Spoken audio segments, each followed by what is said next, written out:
MPs in this country who have served this great country in various positions, both in public and the private sector, in international organizations like old boy Donald Kaniaru, who for the 4 years that we were here was our chair of the board, and we had immense learning to learn from Donald Kaniaru, who incidentally his son, Washieni, was also the deputy school captain when I was here, when I was in Form 3, and I lifted as a Form 3 to eventually serve as a Smith House captain in 1994.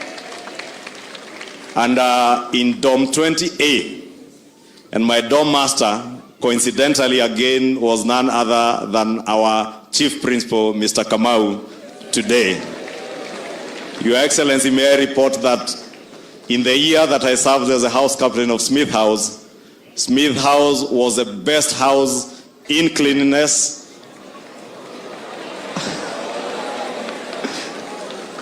I hope they are still holding to that trophy. Kama mumerudi chini mumeniangusha. We are also the best house in farm work, in the paddock that faces Kikuyu Garden today. I think it was paddock G or paddock H. And we served this school very well with the Chief Principal. Allow me, Your Excellency, to welcome you to this school. And as you've seen when we took you through the tour of our school, the school that started in 1926, which was then referred to as the old school. And the late President Daniel Arap Moi built us the new school, the new administration block. And we moved to the new school, and I was fortunate when I was here, I was in Form 4C in the new school. But unfortunately, Your Excellency, you have witnessed that we have transitioned from the old school of 1926 to the new school of the 1990s. And now, unfortunately, we are back to the old school as the new school. Because many of these young men here today are using classrooms, the science laboratory, libraries that were part of the old school. We want to believe, Your Excellency, with your support and the support of the government of the Republic of Kenya, we shall have the new Alliance High School with modern infrastructure from academic blocks, science laboratories, and even a new dining hall. Hapo sana. And maybe I should mention, I was lifting to be the dining hall captain, but my brother Hassan Mohammed beat me to it, and he became the dining hall captain, but I was a shadow deputy dining hall captain. And I had a special seat at the senior prefect's table. I don't know if it's still there in the dining hall, sitting between the deputy school captain and the dining hall captain. And I also served as a senior prefect in charge of punishment. So members of parliament who are here know when we try to align, Your Excellency, when we align them to party position, is because I also was fortunate to serve as a senior prefect in charge of punishment. And I can also confirm there is no boy who left in 1994 with any pending punishment. I made sure they all served their time, either uprooting a tree stump, slashing grass, or doing other palatable things. Then, Your Excellency, let me pause there, and you will allow me to invite just two leaders to speak on behalf of all the MPs, but I want to ask all the members of parliament to just walk here. I introduce them, then I will ask our senator for Kiambu County to speak on behalf of all the senators. I will also ask Mheshimiwa Njeri Maina, our women rep Kirinyaga County, on account of age, because we are in a boys' school, to speak on behalf of all the members of parliament. Waheshimiwa tafadhali, if you can just walk to the front so that I'm able to introduce you in the interest of time. Hawa waheshimiwa wote wamekuja na wametuletea pesa. Ndio tumekubaliana na wao na Deputy President watatusamehea, because in the interest of time we don't all speak.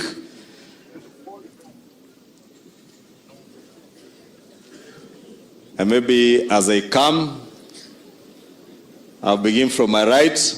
Mheshimiwa Kihonge from Murang'a County, Kangema constituency. Our friend and neighbor, Engineer Kirago, Limuru constituency. Huyu mrembo na yeye, Mheshimiwa Jamatia, Baringo Women, County Women Rep. Mheshimiwa Rehab Mukami, Nyeri County MP. County MP to the Deputy President. Our good friend and neighbor, Mheshimiwa Mboro Kahangara, MP, Lari constituency. Senator wetu wa Deputy President, Nyeri County, Senator wa Matinga. Mama wetu and our good neighbor, Member of Parliament for Naivasha, Mheshimiwa Jane Kihara. Huyu mnamjua mama wetu wa county, Ann Wanjiko wa Murang'a. Mheshimiwa Kitayama Maisori Marwa, MP Kuria East. DMM Tolman, MP DMM Madhenge, Duncan Madhenge, MP Nyeri Town. Mheshimiwa jirani pia Ruiru constituency, Mheshimiwa Simon Kingara.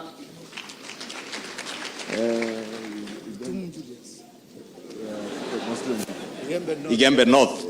Forgetting whether it's Igembe North or Igembe South. Igembe North, Mwalimu Taitumu, Mheshimiwa Taitumu. Senator Baringo, who is also a parent here. Senator Cheptumo is a parent in Form 4. This young man is called Kawajiko na UDA. This morning he told the Deputy President he is thankful. He went to the Giyo boys and he has never been to Alliance. And he has thanked the Deputy President that at least the Deputy President has made him to come to the Alliance High School.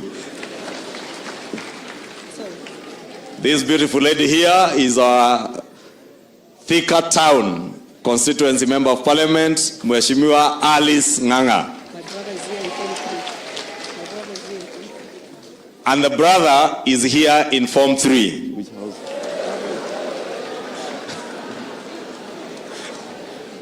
Mheshimiwa, the young men are saying niwape namba yako nitawaandikia. Mheshimiwa Jane Kagiri, Women Rep, Laikipia County. Mheshimiwa Kagushia, our MP from Okoroeni constituency in Nyeri. He's saying from the Lenana School. I'm telling him it is Lenana School, not the Lenana School.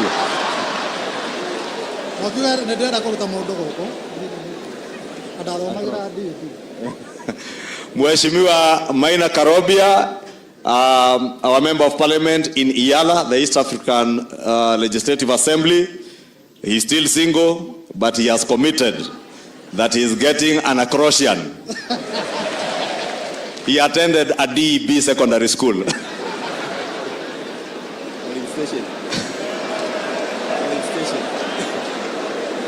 Mheshimiwa jirani yetu, Mheshimiwa Kabete constituency, Gedhua Wama Shukuru, he is telling me he attended a polling station primary and secondary school.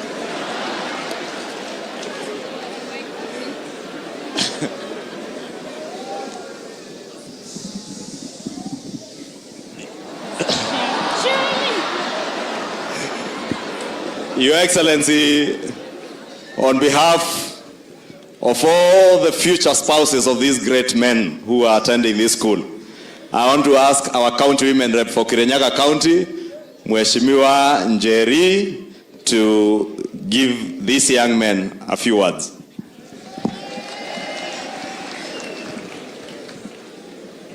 The clergy, Your Excellency, all protocols observed, and the Alliance High School. Good afternoon. The girls, hi. Saseni. Mnakaa poa sana. My name. Oh, and the boys, you're looking lovely. Lakini msiombe namba. Sawa. Kidogo, I'm old enough to be your sister. Your Excellency, unajua leo asubuhi ni kama umenionea kidogo. Umeniuliza pale we Gacheri ulienda shule gani? Nikakwambia mimi nilienda Kiangoma. You know, even the name, Your Excellency. Lakini mimi kule bunge, I sit behind the majority leader. Now you know he makes it our business to understand that he went to the Alliance. Boys. Okay, the Alliance High School. Is that good? And you know, I often tell him, even if I went to Kiangoma, yeye anaitwa mheshimiwa, mimi naitwa mheshimiwa. The people of Kirinyaga County elected me at 28 years as a county MP. And I want to tell you, the young people in this room today, the world is yours for the taking. But are you ready? Answer me, are you ready? Yes. Are you ready? Yes. And I want to speak here and empower and inspire you to know that. But you must be ready to take the lead. You must take the lead in agriculture, in artificial intelligence, in business, in law, in all other areas and sectors. Because we need the voices of young people. Young people bring in policies that impact on the fellow young people of this nation who form more than 50% of the populace. You can hear even my diction is perhaps better than the guy who went to the Alliance, right? Not so bad. So asanteni sana, and I have seen the CS education here. I want to ask and urge the government, let us give an equal opportunity to every child in this nation, because education is the only equalizer. Education is the reason I sit behind the man who went to the Alliance. A girl from Kiangoma sits behind the majority leader and represents the people of Kirinyaga County. Every child in this nation has a right to basic education, infrastructure, technical support, staffing needs that they need, so that we can empower every child for a better future. Asanteni sana. God bless you. We are waiting for you. Thank you, Mheshimiwa Njeri. Your Excellency, the reason I wanted Mheshimiwa Njeri, as we discussed, to speak to these young men is for them to hear she went to Kiangoma Secondary.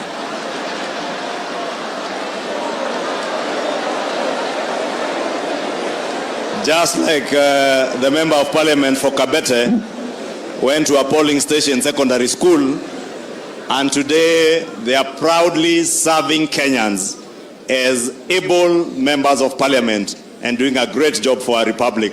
So it does not matter what school you went to, it is the power of education. Mheshimiwa Karongo Adhangwa.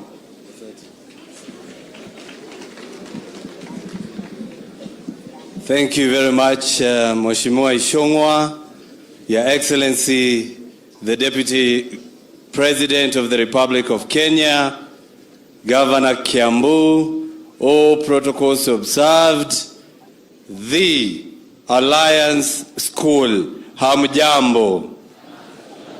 Sijui sisi walioenda shule inaitwa mmonyoko wa udongo tutasema aje. But I was lucky to go to a better school, a seminary that is in Eldoret. And I remember our teachers used to tell us, just by getting here, by getting inside these gates, you already have a C+. So kazi yako ni either usome ama ungoje nini? C+. Lakini tulisoma na tukapata vizuri. Your Excellency, I am waiting for the photos that we have taken here today, so that I can post tomorrow, not today. So that I can speak in past tense. and I only write one sentence. I went to the Alliance School. Hapo nifikishe hapo. Nitakuwa nimekosea si niko hapa? Mine not to speak or to say many words, but Your Excellency, I remember when you took the trip of the whole school, I was just a few steps behind you. And when you were just about to plant a tree, you laid a foundation, stone foundation, for the new chapel that is coming up. And when you did the cement and everything, my good friend that we used to stay in the same neighborhood, called Mr. Agri, who was taking you through, said that here is a bottle, you have signed some message inside there, I want you to close that bottle, and then we put it in the foundation and we bury it there with a message. And Your Excellency, you buried a bottle there. As soon as you did that, Mr. Agri said, we are planning to open that bottle after 200 years. Wow. And the only person who understands what is written there, it is the Deputy President of the Republic of Kenya. And they say, just like we are here celebrating 100 years of the Alliance High School, we are going to have our children and children of our children after 200 years to come here and read that message and of course appreciate the work you did. Now I went to the Deputy President, nikamuuliza si uniambie umeandika nini? Kaniambia wewe ngoja miaka 200. So at least for me, I know I'm waiting on something. I'll be here so that I can come and read that message. Finally, Your Excellency, as we are going round, we were walking, we had somebody was showing us around, Captain Joshua Kimani, and we interacted. And he asked me a question. And he told me that here we have about 100 prefects. And they would want to come to Parliament to see how we run business so that they can also be inspired to be better leaders of today when they get there. And I want to tell them, I've talked to Honorable Ishongwa, and we have agreed to take you for a one-day tour of both the Parliament and the Senate, all the 100 prefects. When you open Mukuje, muone what happened or what happens. Finally, Your Excellency, nimeulizwa tu hapo, sitasema ni nani, kapteni mwingine akaniambia, sasa nyinyi wanasiasa mnatuambia hapa shule tusifanye maandamano na nyinyi mnafanya huko nje. Nikamwambia mimi ukaniona kwa maandamano mimi? But that is a question that we have to ask our leaders today. That if we are telling our children to follow a certain path, we have to assure them we as the leaders, we as the parents are going to follow the same path. Kwa hayo machache, mimi naitwa Karongo Wadhangwa, the Miracle Senator of Kiambu County. Thank you very much. Thank you, Senator Karongo. Your Excellency, as Senator Karongo has said, let me also use the words of Bishop Mulwa, who is my very good friend, who gave us a very good sermon this morning. That indeed, Bishop, as you said, there is nothing Christian in selling each other stones, whether it is 20 shillings or 50 or 100 shillings. And the demonstrations we have witnessed in this country over the last few weeks and months, Bishop, you've asked us a very critical question whether in a country that professes that 80% of us are Christians, whether we want to engage each other in demonstrations that turn out to be violent, end up with bloodshed, with loss of life, with massive destruction of public and private infrastructure and property, And Bishop, let me confirm to you, as we communicated yesterday between myself and the leader of minority, we have engaged, as the church has often called on us as leaders to engage, and we have made a conscious decision that we shall no longer in this country use violence, anarchy, and bloodshed as a currency for negotiating political power. That we must live and abide by the rule of law and our constitution, that we must make determination of how we govern our country at the ballot box, on the day of elections, and the day elections are announced. If any one of us has a grievance from an electoral process, we shall follow the rule of law and the constitution to sort out whatever differences or misgivings we may have with an electoral process. Therefore, Your Excellency, as you and the President have guided, I must also appreciate the position that has been taken by our colleagues in the minority, that we now all agree, whether you're in the majority or in the minority, whether you are in government or in the opposition, that violence, anarchy, and bloodshed shall not be a way of transacting business in the Republic of Kenya. And I want to take this opportunity, Your Excellency, to assure the country that, as we indicated yesterday, with the guidance of the party leaders in the two coalitions, we shall embark in that process of dialoguing and talking to each other so that we may resolve the 5 issues that we indicated as the agenda of that committee that we will set up. That, Your Excellency, is not to say that the cost of living is not an issue to the people of Kenya.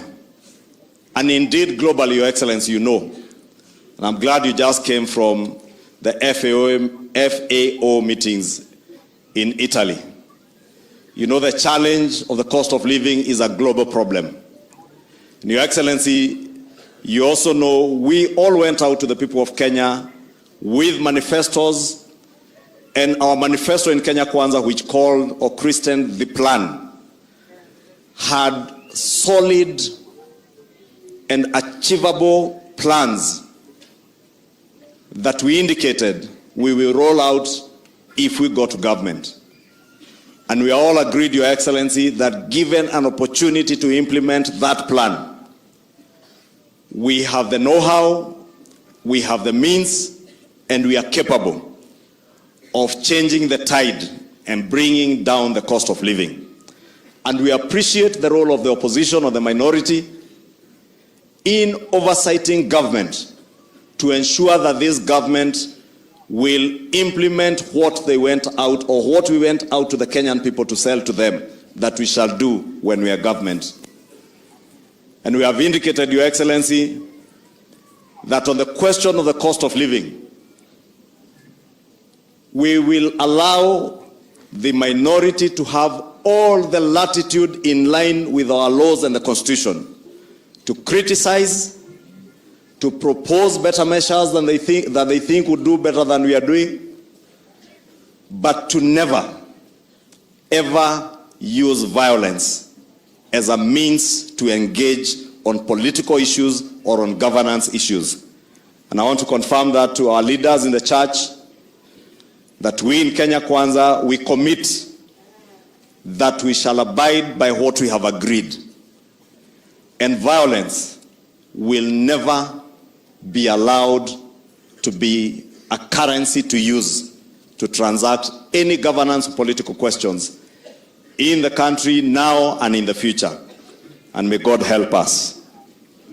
Kwa hayo mengi, Your Excellency, allow me, as I stand here, to ask the Governor Kiambu County to come give us his brief remarks.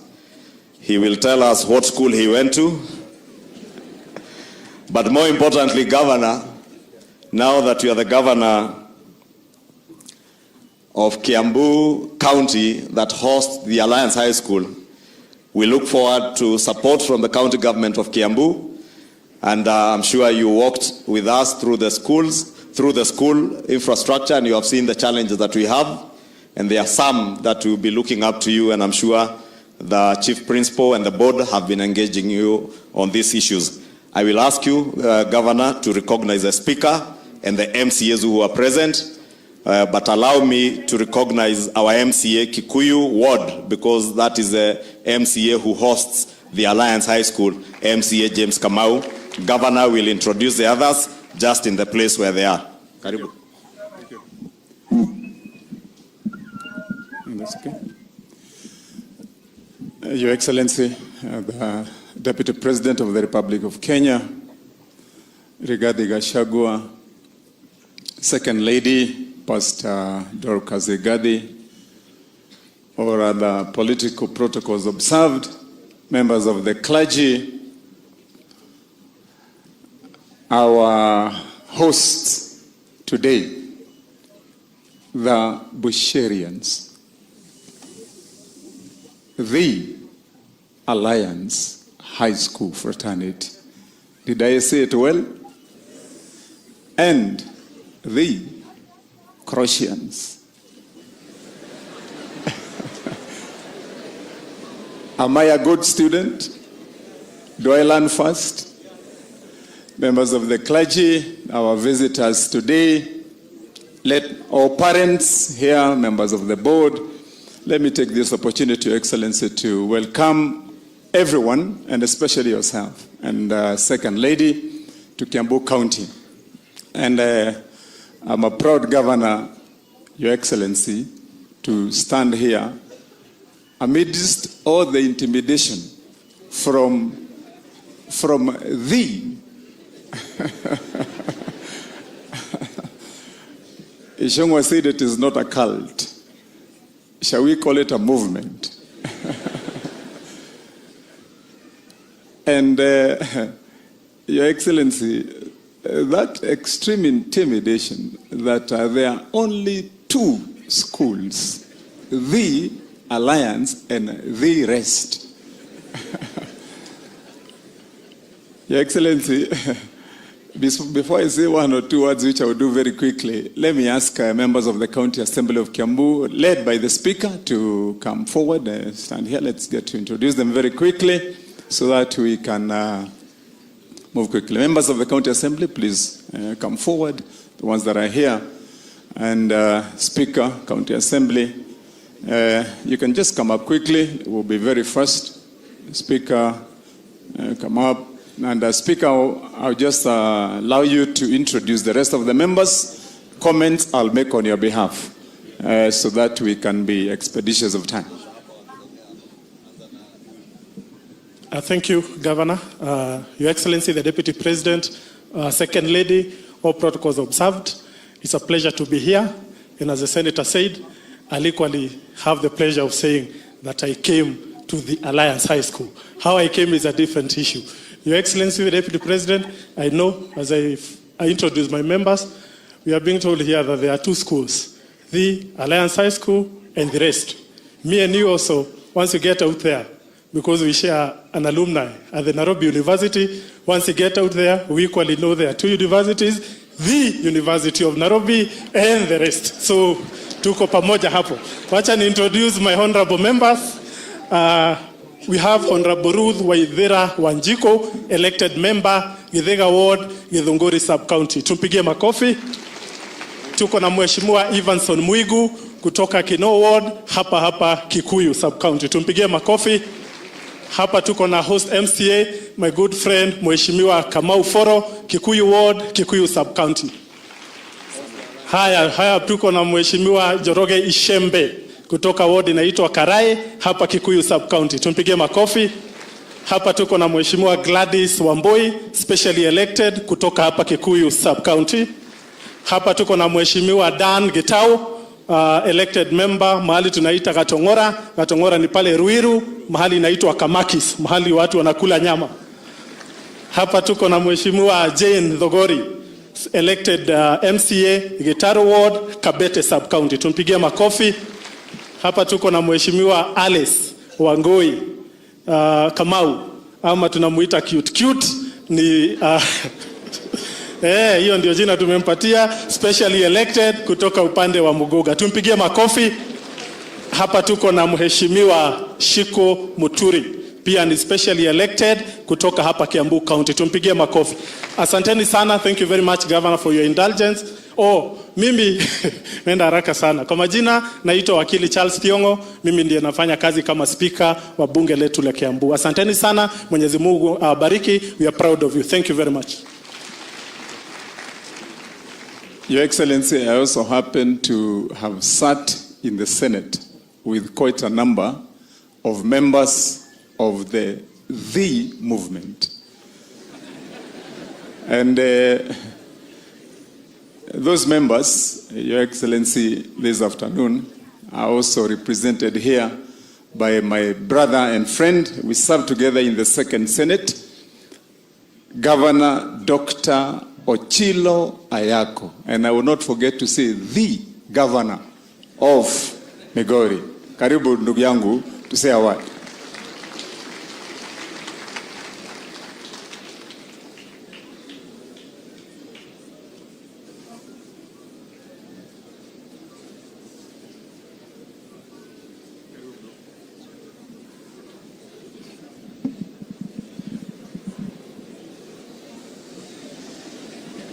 Hello, everybody. Your Excellency, very few and appropriate remarks. Your Excellency, Governor of Kiambu, behind me was seated the First Lady of Kiambu, and she tapped me and said, since you did not go to the Alliance High School, you forgot to introduce her. So now that I have said so, I know you will do it. I've just said that on a light note. Now, I do not want to say that I came with my First Lady of Migori County. I came by myself. And those of us who are here today, lately I've been feeling very lonely. This is the first time that I really feel at home. From where I come, there are also governors who are colleagues who went to the Alliance High School who were equally invited. I'm feeling lonely because of the acrimony that has engulfed this nation. I wasn't able to talk to Governor Orengo and find out if he was making it. I wasn't able to talk to Governor Nyong'o, who are also old boys of this school.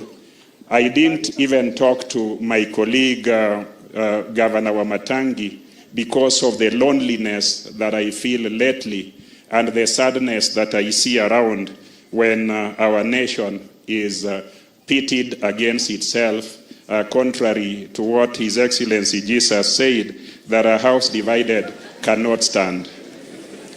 So that is why I came by myself. I wasn't so sure what will happen here, but I can see some normalcy coming back. Your Excellency, when you arrived, I had walked in. I sat there because as an old boy, this is my home. So I sat there. I wasn't able to meet you as part of the leadership fraternity here and welcome you. Forgive me for that. That's all right. Now, I want to thank the clergy who are here. You represent a very visionary church or churches. The Alliance of Churches who came forward and decided to start a high school for the natives. A high school for the natives. So as I was coming here today, I want to say that I am one of the natives for which this school was started. And I'm a native admission number 5266, having been in Francis House and having been a prefect here, a soccer captain, an athletics captain, and a prefect of dormitory 15A in the old school. We now have the new school. I was here in the second last decade of last century. So that sounds a very long time ago, but that's the truth. And it is the Alliance High School that gave me the national perspective. When I joined University of Nairobi as a law student, we started agitating for the return of SONU, the Students' Organization of University of Nairobi. And those with whom we were in the University of Nairobi, I was the only one with the knowledge of national membership of all the students we have. So the first SONU that was reconstituted, I basically invited very many people because Alliance High School gave me the knowledge of every part of this country and every student who was from that part of that country. So Alliance High School is a great school and deserves to be the Alliance High School. That is why I'm proud of this school, and that is why I came here today to fellowship with fellow Christians here, but also to do what Jesus said in one of the parables. If you remember the parables of the 10 lepers, Jesus healed the 10 of them, and only one of them returned. So I'm one of them who has returned. I'm sure many of us have returned here to say thank you to Alliance High School for making me what I am today. I want to tell students who are here today, you are or you will be as wealthy as the networks you make. And Alliance High School gives you a lot of networks. As a minister for energy, I got re-elected and appointed minister for energy in 2004. And because of the networks we had and we still have as Alliance High School, in my energy sector reform program, I was the minister. The managing director of KenGen went to the Alliance High School. The managing director of Kenya Power went to the Alliance High School, and many other appointments followed that connection. So as you go through school, remember that this school will open many doors for you, and you will be as wealthy as the networks you make. So I want to encourage us who go through schools, not just Alliance High School, make networks of friends, meet many people and keep them as close to yourselves as possible. I want to thank Kimani Waichunga. And Kimani Waichunga, when I came to Alliance High School those many years ago, I was George Ochilo Mbogo Ayako. In this school, I met our chaplain then called Goodright, and our English GP teacher was called Mr. Welch, Frederick Welch, the husband to Ellen Welch, who was teaching the Acrosians. And he told me this, that you, a native, should not be proud of being called George. You should be called Ochilo Mbogo Ayako. And since then, I've never looked back. So I am sure Kimani Waichunga must be having some Christian name. So he was told that he should use Kimani Waichunga because he was a part of the natives. That's why, although I'm a Christian, I'm Ochilo Mbogo Ayako and he's Kimani Waichunga. That we also learned here, to be proud natives, to strongly serve our nation without necessarily looking down upon our names, our traditional names or our native names, and just wearing, the names that we acquired from other places. So you will notice that most students, absolute Christians from this school, are identified by their native names. I will conclude by saying that I had occasion to come back here as the 10 lepers I mentioned in 2004 under the leadership of Mr. Kanyaru. Now, Mr. Kanyaru invited me as minister and the Attorney General of that time, Emeritus Amos Wako, who was an old boy, and we were able to build some of the dormitories here. I am saying that so that as you graduate through this school, do not forget what you learned here. Your Excellency, I'm just finishing. As we talk about these mandamanos, my county is one of the counties that Andamanas absolutely. You see it in the news everywhere. And the saddest bit that leadership must deal with. My county has lost very many young people who are shot and killed. I do not want to be the judge of the reasons for which they were shot and killed. But they are dead and they are not here today. The bishop who preached here, those fellas will not come back and be reformed and perhaps recognize Jesus, because we are talking about Christianity today. They are dead. But the saddest bit for me, I have never joined the Mandamano, but my people are absolutely there. And because of Article 21, I have been very supportive of the activities, not violence or bloodshed. But surprisingly, as these things were going on, I went to my home one night at 8 o'clock, and all my security was withdrawn, including personal protection.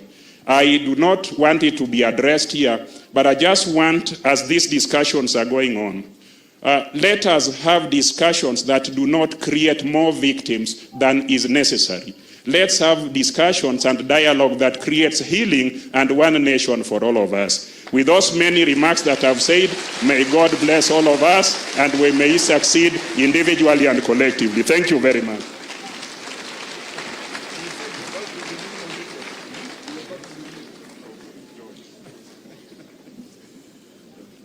Okay, thank you. Your Excellency, I think now you have evidence that this terror of thee continues. You can see that even when I invited my very good friend here courteously, because he belongs to the terror group, now you can see he even now tries to manage my home. And you know, Your Excellency, I was waiting to introduce First Lady, my wife, in style.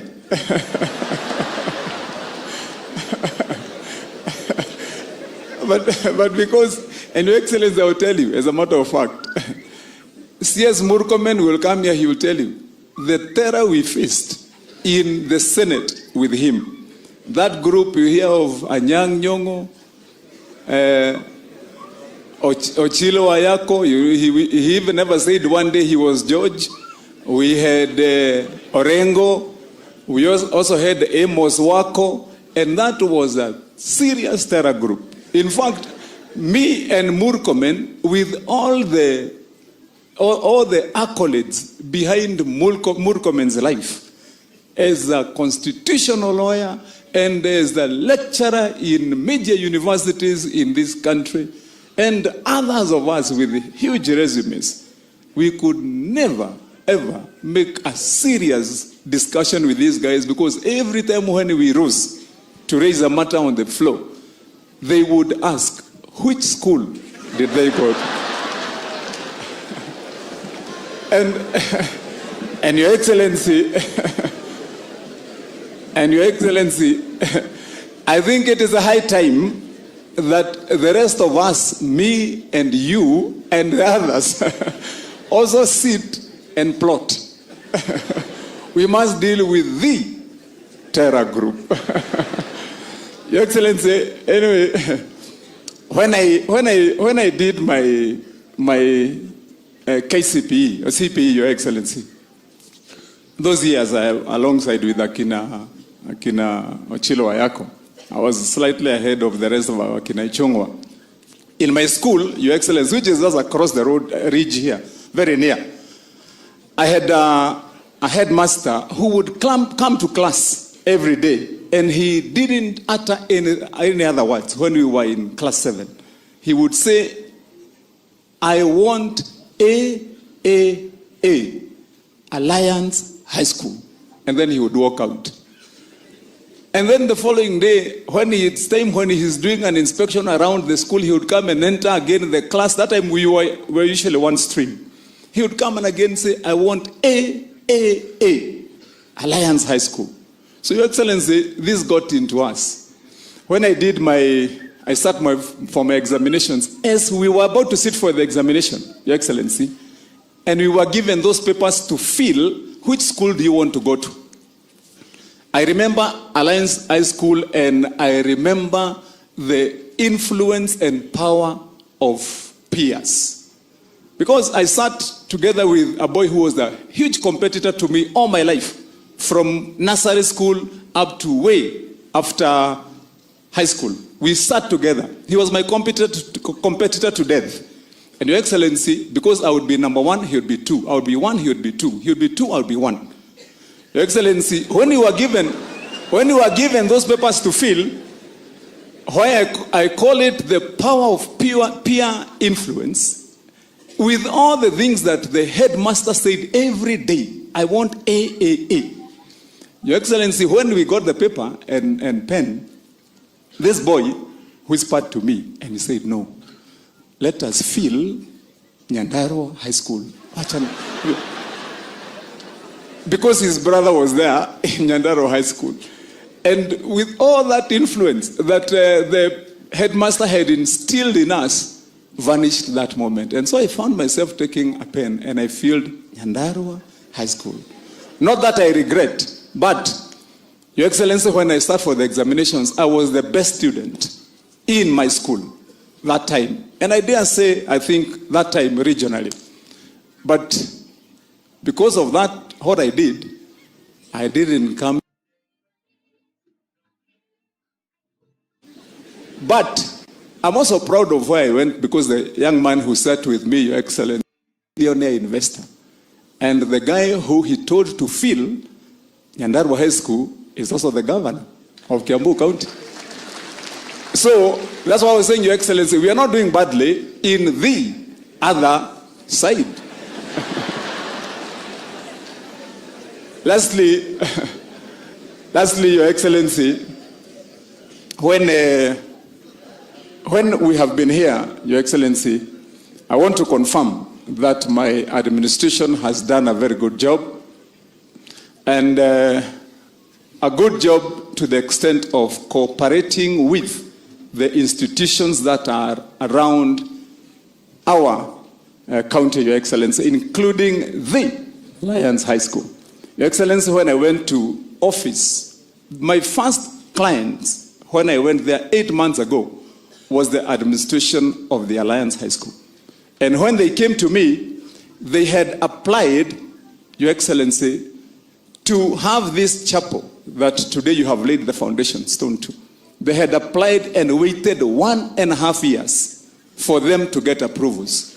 Your Excellency, when they came, I did it in 1 day, and they left with their approvals. Your Excellency, here, when we came for a visit, because I forgot to confirm, Your Excellency, that although I didn't go to the Alliance, I vowed that we are going to revenge. So now in my home, I became that teacher who would say, I want A. So I told my sons, you will have to revenge for me. My son is here in Form 3 now. And I believe he took the revenge. I have a last one now who will be a candidate this year. And he knows Daddy's instructions. It is to the Alliance High School. Your Excellency, when I visited here, we were told that there was a problem together with some of my colleagues. This road, from the main road, Your Excellency, up to where you found us, was impassable. And we undertook that we were going to tarmac that road together with the contractor was here, Engineer Jenga, and within 3 months, Your Excellency, we have tarmacked that road all the way. That's why you found the entrance to the school is good, Your Excellency.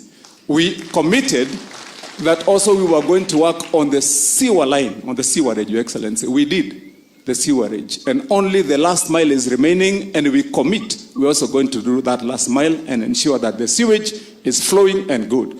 And that is the kind of cooperation, Your Excellency, that will be given. I have been told quite a number of times, Your Excellency, that we have a problem with water here.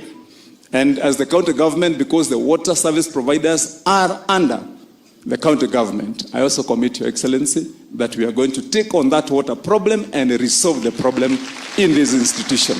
Lastly, what I would want to request, Your Excellency, to the administration, we have had these proposals. I made this proposal myself.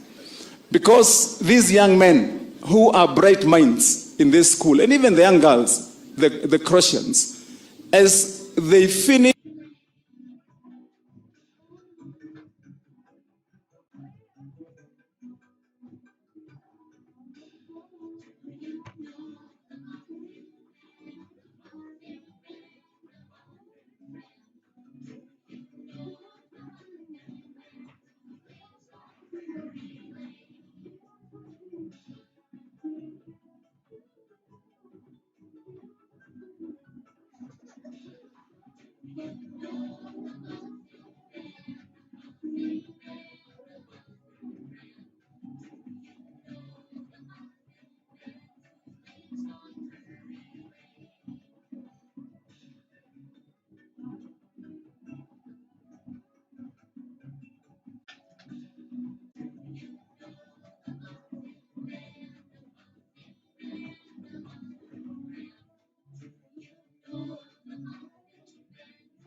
institutions like universities and other places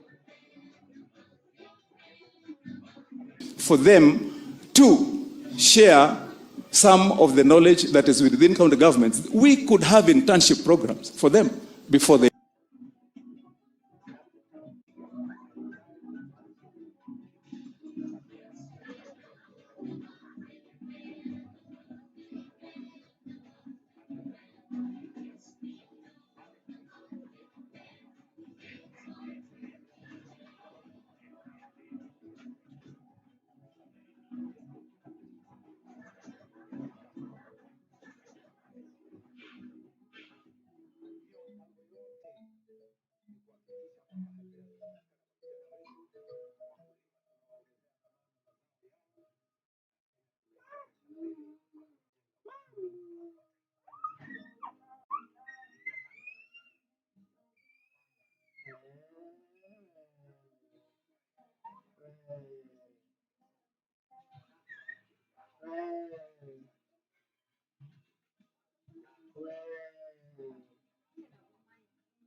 live, and that would add value.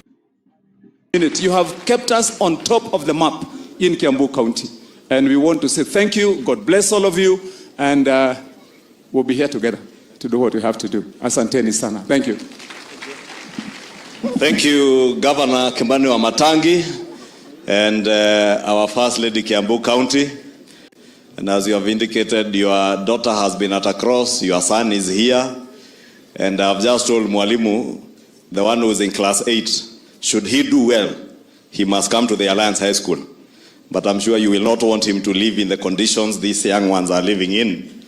And I am sure some of the commitments you have made, especially on the last mile connectivity of the sewer program, because Adi Water Services has now completed the entire sewer line from Kikuyu town to the Goto and around the school from both ends of the school. If you can assist the school with the last mile connectivity between the dormitories, the dining hall, the teachers' houses, that would come in handy.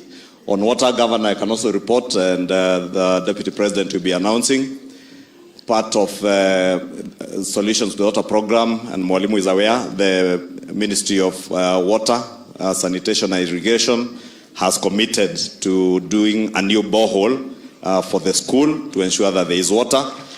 But again, the school entirely depends on water from Kikuyu Water, and you know the challenges that we've had. I just asked Mwalimu to write to your office to help him with the solarization of the borehole. The school is spending a lot of money paying electricity bills, So at least you help us to have solar power for the boreholes and maybe some of the infrastructure around the school. Your Excellency, Deputy President, P.S. Hinga, as you're also aware, is an old boy of this school. He was my classmate, but I think he was in Francis, if not, I think it was in Francis or Grieve House. And he's been here, and their commitments I know he made through the chair of the Old Boys Club. He has committed that part of the commitments that he made in terms of monetary contributions, together with P.S. Kombudo, our P.S. Trade. He's also an old boy of this school. Kombudo, I think, was in Livingstone House, 2 years behind me. Like Maurice Nduranu, who was my house captain when I was in Form 2. And I must thank Nduranu because he also he was my great guardian. Alinichunga, na sasa mimi namchunga pia, venye alinichunga when I came here as a young man. Your Excellency, with those very many remarks, allow me with respect to welcome not just a cabinet secretary, but a friend to this school. CS Machogu, who is Ezekiel Machogu, who is our CS Education, served me when I was in primary school as a DO, and at times when I tended to be naughty, he could come because he was a friend to my dad. He would come and pull my ears and tell me, lazima usome uende Alliance. And I never let him down. He served as our DO here in Kikuyu in the mid-80s. And CS, as I welcome you here, let me also express regret for what Governor Ochilo Ayako has said, that indeed it's sad when we lose the young people. And most of them are young men like this, and that is why we have committed, Your Excellency, that we... Because I know there are sentiments, people asking, is this a handshake? We have also made a firm commitment to the people of Kenya that they elected a government, that government will govern singularly. We are not in the business of handshakes. We are not in the business of engaging on how to share power and positions. We shall engage on issues that are people-centric, people-centered issues. Kwa hayo mengi, waziri wetu wa elimu, na najua uko na mipango mingi, umeona ile shida tuko naye ya hii shule, utusaidie. Ukitupea pesa mwaka huu, I can assure you, waziri, pale kwa bunge, I will mobilize all these members of parliament to make sure that they vote in at least a budget of about 100 million this financial year, another 100 million the next financial year. Na tukiendelea hivyo 2027, I am sure by 2026 when the president comes for the 100-year celebrations, all this infrastructure in this school will be new. And these young men will have a new school. Kwa hayo mengi, Mungu awabariki. Karibu waziri. Yeah, thank you. Your Excellency, the Deputy President of the Republic of Kenya, Your Excellency, the Second Lady, Your Excellencies, the governors here present, the principal secretaries present here, the members of parliament, the parents of this great school, the principal, the chairman, and all protocols observed. Good afternoon. Good afternoon once again. Your Excellency, I want to confess that indeed I have an history with this school. Sometimes I also forget and I think as if I'm one of them, because way back in the 1970s, the school of my choice, the school that I wanted to come to was Alliance Boys. But unfortunately, I was not able to make it. My elder brother, who I was the immediate follower, was in this great school, and courtesy of him and the courtesy of Alliance Boys, I was a distant runner, running by correspondence. Whatever used to happen in Alliance Boys, I used to get the notes, I used to get the questions, and that's how, from the small school where I was, we were able to emerge better and good grades at Division 1, which at that time, comparatively, also ended in becoming even better than what some of us who were in this great school were able to get. Years later again, I served in this great area as a district officer, as a government officer in Kikuyu during my time, and Your Excellency, for some reason, Moi used to like this school and also Alliance Girls. When he was building a school near here, known as Moi Kamangu, of which I was the clerk of works, each and every time he used to come to Alliance Boys and Alliance Girls, and you can see what he did. The administration block plus the modern classrooms in Port here and Alliance Girls. Again, finally, I ended in getting people in the house who remind me each and every time that, Daddy, you know, we went to their alliance. My two boys were here, and my last one was also in the other school. Even when I was serving here, my wife was also a teacher in Alliance Girls. So I have that history with this great school. And Your Excellency, one thing that I want to confirm is that indeed this is our topmost school in this country. It is not only the beacon of knowledge and character development, but it is the symbol of holistic, excellent performance in academic and also in extracurricular activities. It is one such school that has produced top men in this country, top leaders, and as someone said, indeed, here you go to each and every sector of the economy of this country. Your Excellency, may it be in the executive, may it be in National Assembly, may it be in the Senate, may it be the governors, may it be anywhere, the top innovators, the people who are at top in the social change are mostly from Alliance Boys and also from across the Alliance Girls. Keep it up, Alliance Boys, and indeed when you come here, we don't expect anything less than you making it university. Last year, KCSE 2022, we had 98%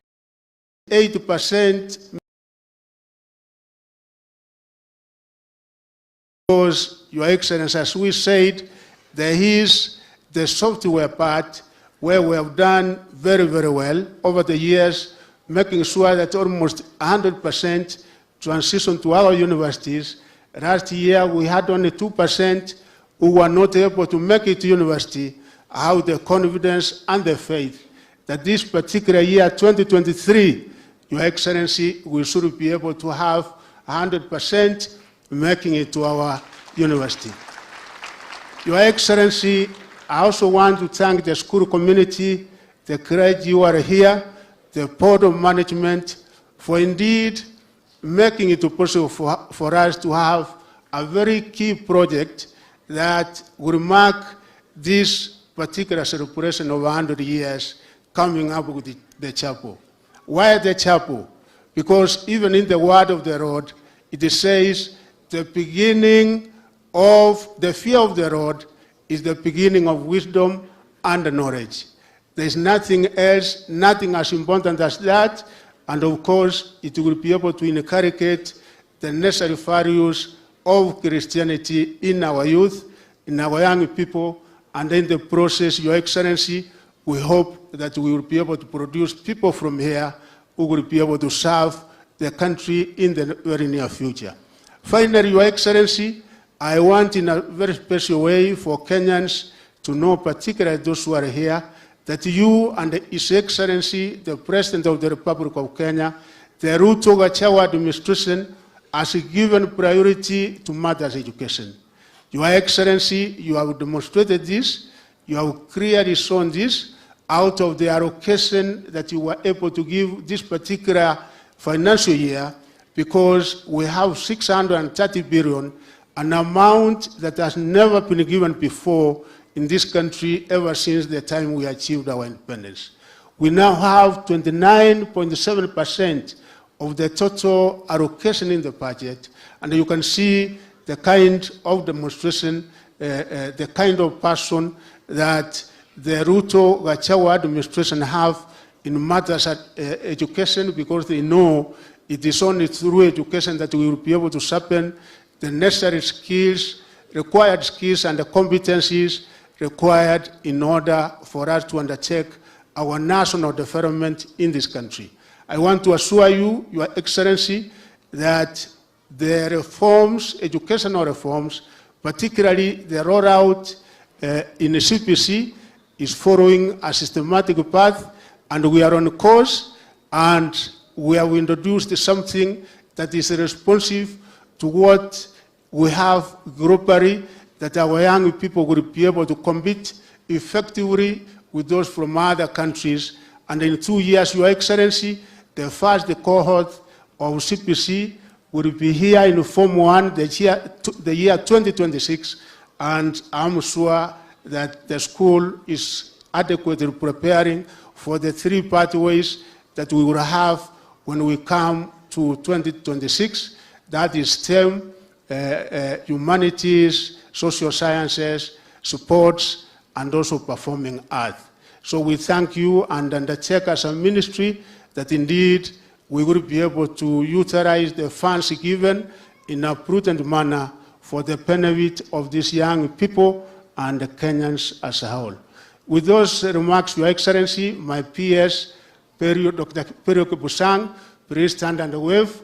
Perio is the Principal Secretary, PERSIC. We have 3 directorates, and each and every one of them, through the guidance of the Ruto Gachagua administration, there is a lot going on in Tibet, and you also know the kind of reforms, particularly on funding, that we have done in universities, including the National Open University that Your Excellency, through your initiative, we are rolling out. His Excellency the President will be launching on the 2nd, that is on Wednesday, so that we can be able to make higher education accessible to all Kenyans. We also have the directors of education here. Director of secondary, Dr. Kibet, is here. We have the regional director, the county directors, and other senior officials of the ministry are here. Before I invite you, Your Excellency, allow me to recognize and acknowledge the presence of my brother and my colleague in the cabinet, the CS Transport, Mheshimiwa Kipchumba. Please come. This man here, Your Excellency, we have a lot of asks, and I'm sure with this concurrence, there's something you can do for the benefit of this school. Karibu. Thank you very much. Thank you. Your Excellency, the Deputy President, Pastor Dorcas, Your Excellency, Pastor Dorcas, our leaders who are present, the Alliance High School Fraternity. The last time I was here, for the first time, Your Excellency, I came to a school that does orientation for parents. I thought orientation is only for students, but you also do it for parents.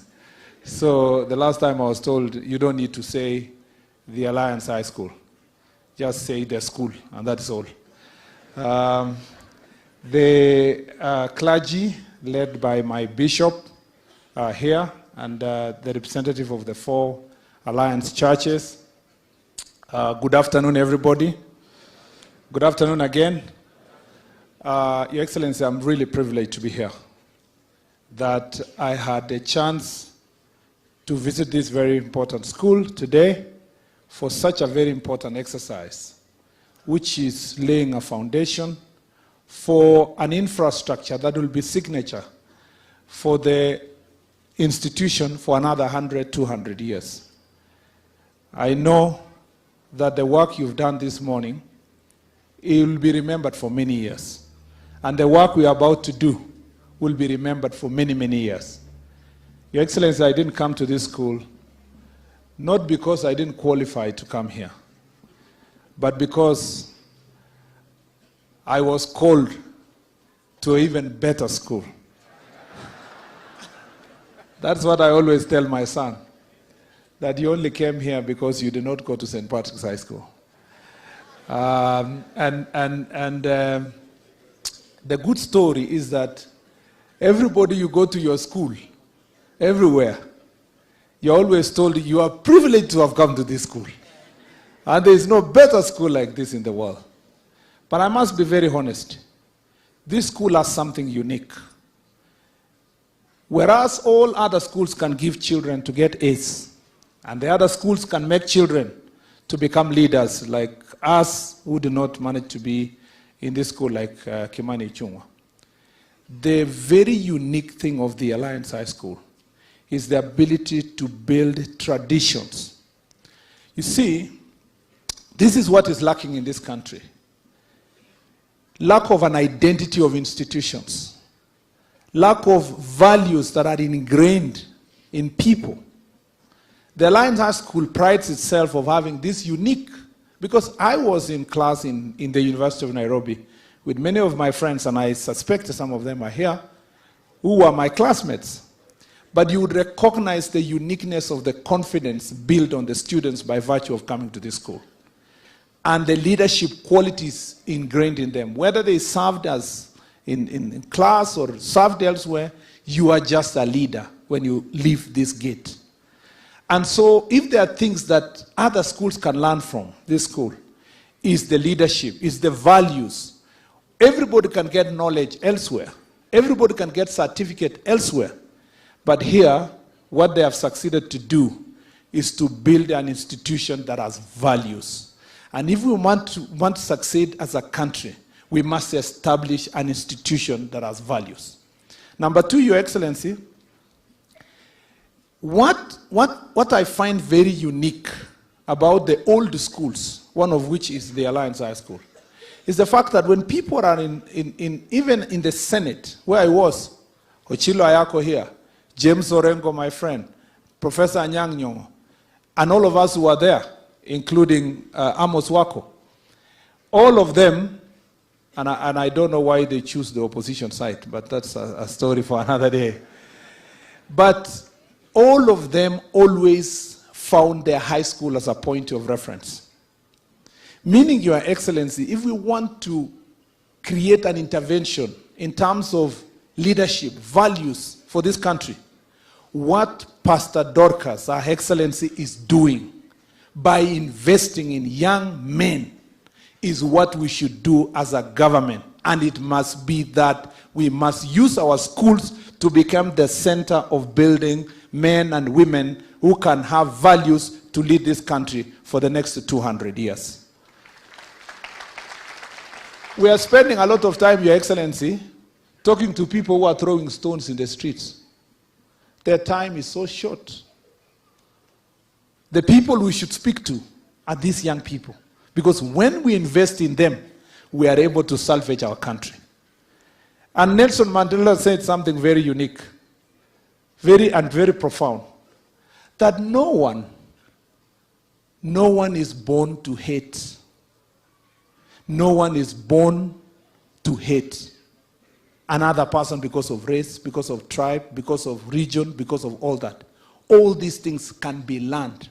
And because you can learn to hate, we can as well teach people to love. And I think if we must build a country, a society that doesn't have tribalism, that has national unity, that people will contribute, whether they are in this party or the other party, these are the people we need to invest in. And I want to thank you for coming here, for the things that have been requested here. I know everybody here has been trying to have his connection to Alliance. Your Excellency, maybe the only thing I can say is that, Your Excellency, in my other career as a university lecturer, Achilo Ayako was my student, Your Excellency. Yeah, he was my student of international trade. And one of the most unique things is actually, when you go to school later to do your postgraduate degree, most people don't have the sharpness of mind that is expected. But he was my best student in his class, because he did not come to this school by accident. So I have something I can say. I taught those who went to Alliance. You know? So I am happy to be here. The last thing I want to say is that a lot of requests have been made. Your Excellency, if you give me directions, we can do something about the roads within the school. Already the management, the principal here had shared with me about the roads internally and also about the wall. It costs a bit more of a reasonable amount of money to do the wall. You will find in your own way, Your Excellency, of putting us together, my ministry and other institutions of government. If we can be able to do so under your directions and the President, we can deliver it at a more cheaper price, or cost, in terms of constructing the wall. So I am ready. Give me the marching orders and I will do the rest, Your Excellency. Unlike Wamatangi, Governor, my friend, I also came here with my wife, who came here in our own capacity as one of the leaders in Class 1Q. She's vice chair of the caucus of Class 1Q. Here, every parent has to participate. And so my wife Gladys is here. Please. Gladys is here, and I'm sure my son somewhere is hoping I don't even mention his name. Thank you very much, Your Excellency, because he doesn't like spotlight as such. So I want to say, Your Excellency, Ichungwa, you know, I saw. Did I see Wamuyu here? Ichungwa's daughter. Yeah. Can you ebu chukua hiyo kamera weka hapo? Na Mumbi is here. Ebu simameni wote. The only reason their father brought them here, Your Excellency, is that hopefully they can get themselves a husband, a future husband here. And because he's the father, he could not say it. And I'm now left with the responsibility of saying it. And therefore, very happy to be here. Thank you very much, and may God bless you. Asante sana. Your Excellency, this great Kenyan, I was asking the POM, Port of Management, during the time when I was here, they also made me a member of the Development Committee, and we were able to construct a dome. So I want to nominate him to your committee. Let him be in the Development Committee, such that anything we require, before it comes even to me or His Excellent Deputy President or the President, this man will be representing us in the Development Committee. Mmekubali hiyo? Sasa we nominated as a member. Thank you. Unajua, Your Excellency, huyo alikuwa mtu ya provincial administration. Amezoea orders. Lakini because Mheshimiwa Machoku, who really graciously accepted when I was sent by the school to book an appointment to see him, said so. Then who am I? As a parent, I have no choice, Your Excellency. And I hope, when I was introducing Ichungwa's daughters, I hope my son was watching. Asante sana. Thank you. Ichungwa. Your Excellency, before I invite you, on one statement from the Bible, Your Excellency, my friend and my brother, we come from the same region, Governor Migori, and we come from, Your Excellency, I'm a Seventh-day Adventist, and almost 60% of us in that particular county and the neighboring county, Kisii, where I come from, we say we are Christians. Actually, 90%. One thing I continue wondering and agonizing over and over again is what Bishop said here, Your Excellency, because those of us who read the Bible, Galatians 5:22-23, clearly says the fruits of the Galatians self-sacrifice, self-control, and all that. And they say against that, anybody who goes against that goes against the law. It amounts to anarchy. So Ajiro Ayako, my brother, where you and me come from as elders of the church, because I'm also an elder of SDA church, we continue asking ourselves, what is it that is happening, or what is it that is not happening? Because indeed, are we practicing true Christianity as it is? Because we are kind of going against the word of the Bible, the word of God as enshrined in the Bible. So let us think about it, and I'm sure in due course we should be able to come with the proper answers, those of us who say, yes, we are Christians from the areas where we come from. With those many remarks, let us be upstanding to invite His Excellency, the Deputy President of the Republic of Kenya. Thank you. Welcome, Your Excellency. Makofi.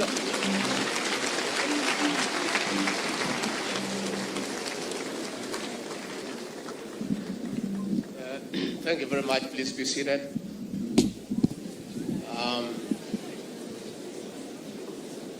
Our spiritual fathers, the chief principal and the teaching staff, our cabinet secretary for education, our cabinet secretary for roads and transport,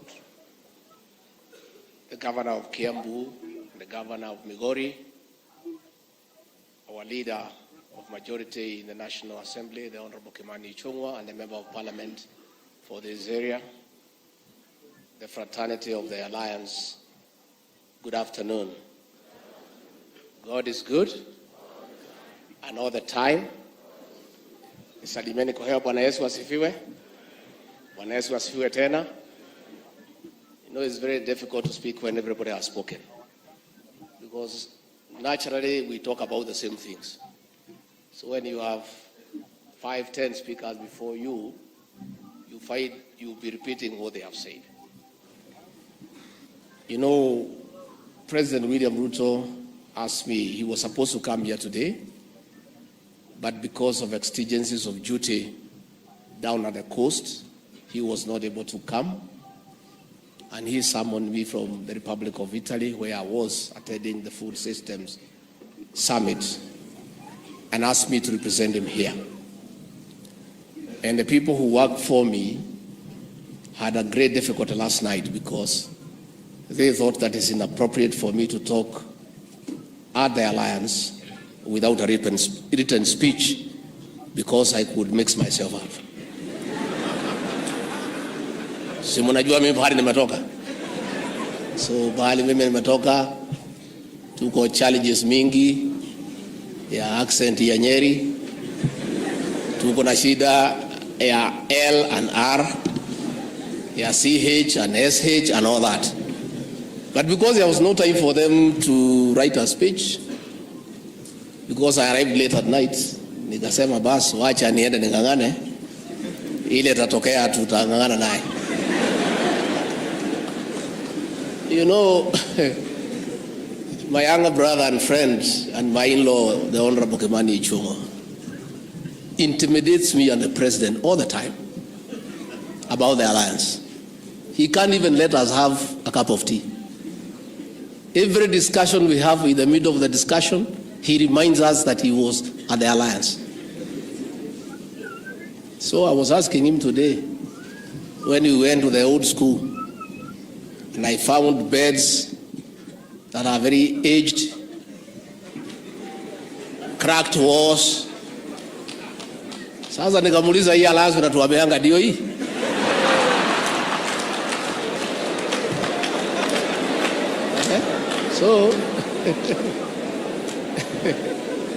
So I have come here and I'm not intimidated, because my brother Kimani wants to intimidate me. But we are also grateful to this institution for being a good role model and mentoring our leader Kimani Ichung'wah. The president and I are very proud of Kimani Ichung'wah. He is a polished debater in the National Assembly. And He pushes government agenda with passion and commitment. And since he took that job, we have not lost a single debate, including the finance bill. So kama hiyo ndio matunda ya alliance, namtolea kofia. Kwa hivyo tumekuja hapa kusema kwa niaba ya rais wetu William Ruto, we came to this great school, a great institution that has mentored many people. Many people who came through this school are serious people who have made significant contribution to our country's development. And I want to say, because I know many people who have come through this school, there is something good about this institution. The way our CS Murkomen has said, the values, the traditions, the ethics. And we have come here on behalf of the President to support this school in what you want to do, to continue building on the greatness of this institution, to be a conveyor belt of finesse and great people and great minds. And from what I have listened here, when I just assess the air, the environment around here, there's greatness in this institution. And the President and I and the rest of us will do whatever we need to do to support this institution.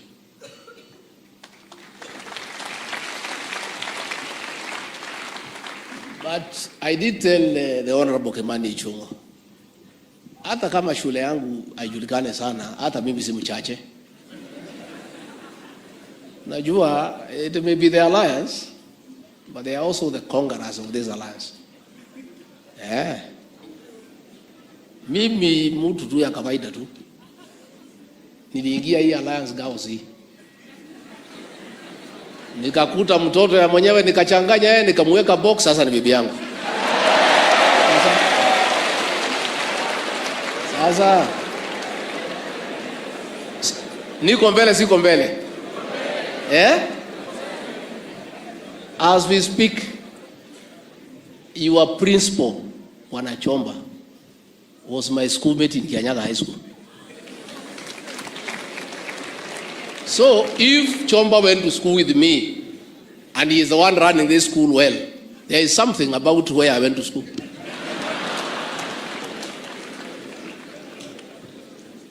Pia mimi mwenyewe kwa sababu nilitaka kuja hapa lakini marks yangu ikakuwa chini. Najua mimi ni mtu ya kusema ukweli. Si mzuri kusema ukweli. Yangu ilikuwa chini. Lakini nimengangana baadaye, sasa mimi amechoma boss. Mimi ni boss ya Ichung'wa. Hata na hiyo marks yangu kidogo, mimi ndio boss yake. Mimi mwenyewe, my own son, I educated him, nikaongelesha yeye, nikamwambia hiyo alliance hiyo wanaringa juu yake uende huko. And my son came here in 2006 up to 2010. I've been here to a parents meeting. He passed with flying colors. He went to the University of Nairobi. He is a medical doctor. He is with me here. Doctor, simama wewe, akuone. Sasa hii alliance mnasema hii, mimi niko sawa. I'm okay, please sit down. So we want to say, let us build strong institutions for posterity. And the foundation of this school and its tradition is good. Again, this school is a reflection of the diversity of the Kenyan nation. This is one school where every county is represented. Every community in Kenya is represented. And I'm so glad that there is no ethnicity in this school. One time I was asking my son, me, I'm old school. I look at things the old way. I was asking him, aniambia, this is my friend, we went to school. I said, ni kabila gani? Akaniambia, what is that all about? the students who have been through this school do not want to categorize people by their ethnic origins. And that is a good thing. And that is a Kenyan nation that we want to build, where irrespective of where you come from, you are Kenyan. And I was in Italy, I was in Dubai, I met Kenyans, and they are all proud to be Kenyans. Nobody cares which part of this country you come from. And therefore, the national institutions that we have, I know when I was a member of parliament, even Mheshimiwa Kimani Ichung'wah here and Wamachukuru and the rest, members of parliament sometimes are a bit reluctant to put CDF money in national institutions because they do not benefit their constituents. But there is a bigger goal, the national goal, that school brings cohesion. It brings wealth of diversity, where Kenyans from every corner meet and exchange ideas, exchange traditions and customs and languages. So in the Alliance, we are doing well. Alliance girls, I'll come there. I'm under pressure from Pastor Dorcas, aka the spouse with the deputy principal.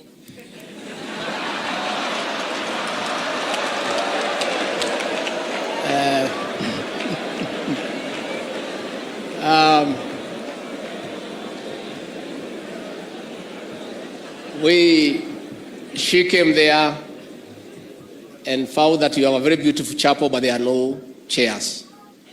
And she has persuaded me very strongly to buy chairs for that chapel. And I have said, fine, but we have to have a certain arrangement with her. You know, where I come from, dowry payment is a continuous process. You pay throughout until the end of your life. So the chairs I'll buy, Pastor, I'll have to call the elder so that we put it as part of the dowry I'm supposed to pay you, so that iende ikipungua, si ndio? So we'll come to Alliance Girls. We'll have some support for you, and I'll come. And your principal is a friend of mine. She was the principal of Tomotomo Girls when I was a member of parliament for Madeira. A very fine principal, and I'm sure she will do what she needs to do in that school. So nitakuja kuleta viti na tunaleta usaidizi. You have asked many things, and you have asked for additional computers, about 300, so that you can be tech compliant. We have consulted with the CS Education and the CS ICT. For the time being, we'll give you 100 computers.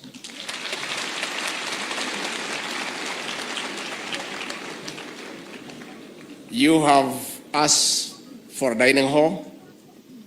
You have asked for extra classrooms and houses for teachers.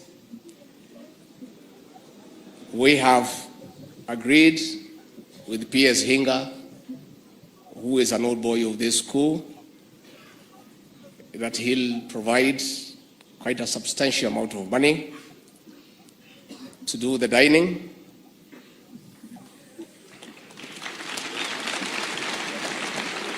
To do a brand new hostel of 600 boys.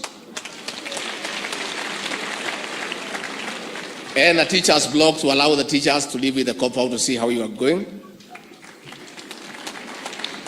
To the tune of 300 million Kenya shillings.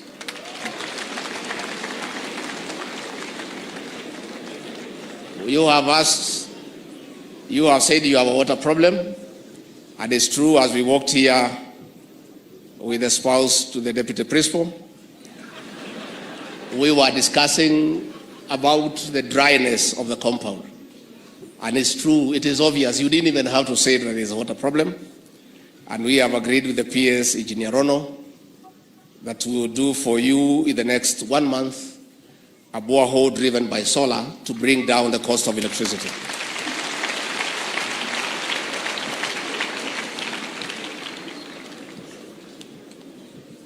Your parent here, the Honorable Kipchumba Murkomen, the lecturer to Governor Ayako. We have agreed that he will look for funds to complete the perimeter wall and do all the inner roads to Cabro standard. And we have agreed that since it's expensive and you know we are struggling, we'll do an arrangement with the National Youth Service. We'll provide the materials, they'll provide the labor so that it's cheaper, and it's done very quickly. So, Kipchumba, asante sana. I have not heard how much Mheshimiwa Kimani Ichung'wa wants to put from CDF. You must put some money, my brother. Gabi utapeana? Yeah, Gabi? Abana? Abana. No. Ati anasema 5, mnaweza kubali? Pia President William Ruto, my boss, and the President of Kenya has directed the Minister of Education to give 50 million shillings to this school so that you see the board will sit down and decide the priority areas. But I think we are doing well. Water we have, perimeter wall we have, the roads we have a hostel, we have teachers block. Mheshimiwa Kimani will give 10 million. I think we are not doing badly. So we'll give you 50 million shillings this financial year. And next year, we'll put another 50 million from the national government. So I think our coming year was not in vain. Na pia vijana, I talked to the captain here, and Kipchumba Murkomen, I think you need to know our traditions. Where wasichana ya Ichung'wa, you know I'm in-law to Ichung'wa. How would you market them without permission from us? Listen and listen good. Those girls are not available to anybody for the next 10 years. We want them to be women of substance, to be leaders in this country. So wewe unasema waolewe hii watoto na tunawapagia maneno kubwa sana. Wewe utalipa fine Mkipchumba. Wewe Mombi na Wamoyo tumepagia nyinyi mambo yenu. Don't listen to Kipchumba. He is misleading you. Wewe Kipchumba, kama uko na msichana, you come here utangaze. Hapana tangaza wetu. I think I talked to the captain, and because I'm here, boys, si mnajua mimi ni mtu ya juu chini tu naelewa mambo mingi. Si mnajua mimi naelewa maneno. Nipange maneno kidogo ya bash kidogo.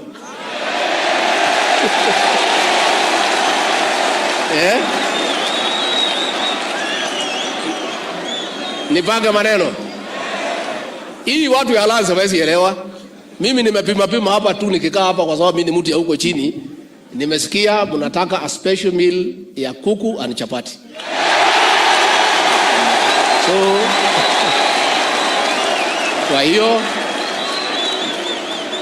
kwa hiyo nitawacha 500,000 shillings kwa hiyo maneno ya chapati na kuku na maneno mengine. So si ndio? Alliance girls msijali, si mimi nakuja. Nitakuja huko, hakuna shida. Once I come, I'll come loaded. So finally, nataka tuokote pesa Harambee ya kujenga chapel. Before we do that, my brother Governor Ayako, I've heard you. The preacher for the day, Bishop Mulwa, explained to us the truth as a man of God. That during this maandamano, stones were being demanded that for you to pass, you must have a stone. I don't think those stones were for eating, ama ya kupeleka sadaka kanisani, Hiyo mawe ilikuwa ya kupiga Wakenya wengine na ile kubwa ya kupiga polisi wetu. And I want to say from the alliance here, I want to commend our police officers and IG Kome and the very able leadership and strategic guidance of Professor Kithure Kindiki for the professional manner in which they handled that ugly situation. The policemen never went to anybody's home. You came with the stones and rocks to stone them. What did you expect them to do? You stone policemen? There is a saying, Kikwetu, I don't know whether it is here in the alliance, usitupe mawe polisi. So you know it. Utatupa mawe wapi? Police. And I want to ask our leaders to know that these policemen are also human beings and they are Kenyans. That police officer is somebody's husband. That police officer is a son or a daughter to somebody. That police officer is a sister or a brother to somebody. I have heard human rights bodies condemning police. Our policemen were injured, others are in hospital. Not a single leader, not a single organization has stood to say that it is wrong to injure and hurt police officers. Kwani polisi ni watoto ya nani? Hata hao ni watoto ya mama. I want to say, if you come to the streets with the stones to destroy property, to steal, to loot, to stone policemen, they'll deal with you accordingly. And I want to assure the National Police Service, as Deputy President and Principal Assistant to the President, carry on with the good job you are doing. You are protected and no harm will come to you. That situation we saw the other Wednesday, are you telling me we were to allow that to go on? When hooligans, arsonists came to Mombasa Road to uproot a road that has been built with the taxpayers' money, when they were stoning vehicles and demanding for you to pass, you must pay an extortion fee, when they were snatching earrings from our women, and you are telling us the police should have stayed at the police station and allow that mayhem and chaos to continue? Not in this country. This is a country of the rule of law. And it's only when the police, under the guidance of Professor Kindiki, made a decision to deal firmly and decisively with that chaos, these demonstrations came to a stop. Those policemen have gone nowhere. They are in the police station waiting. If you don't invite them, they will remain in the police lines. If you invite them to the streets, they will come. That's what they are paid to do. My brother, I'm sorry about that little discomfort that your guards were taken away. Do I take this opportunity to explain to you why? It's important that I do so that you understand. That chaos and mayhem that was in Nairobi that Wednesday for 5 hours, almost burning the country and bringing the country to a standstill. Then they announced that we'll have 3 days of that madness. We had to get prepared. We needed each and every police officer available for that work. Because the ones we had were not sufficient.